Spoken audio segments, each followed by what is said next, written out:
The Jua Kali industry in the country has for long been regarded as an enterprise for last resort, with a majority of educated Kenyans shunning the sector. However, for an industry that contributes over 20% to the country's GDP and employ more than 11 million Kenyans, the sector is still faced with a myriad of challenges that have slowed its full exploitation.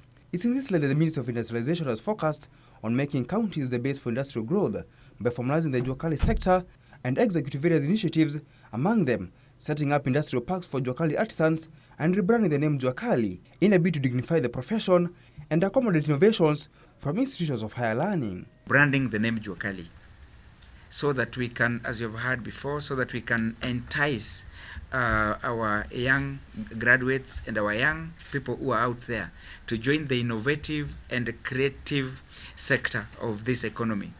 The other milestone would be to showcase the best that each county produces in this country.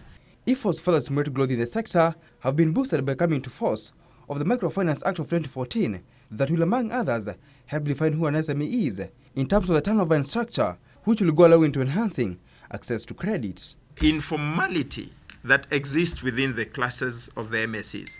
So with the registrar of MSEs coming on board and fully now being established and supported by the government through the Ministry of Industrialization, then many of those informalities will become formal. And with those mechanisms in place, we will now be able to define favorably who the mediums are and be able now to form a uniform structure.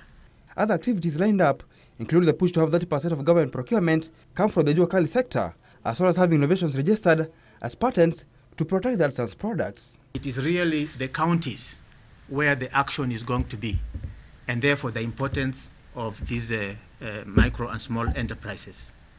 And it is for this reason that we want this conference to come up very clearly with the way forward for micro and small enterprises.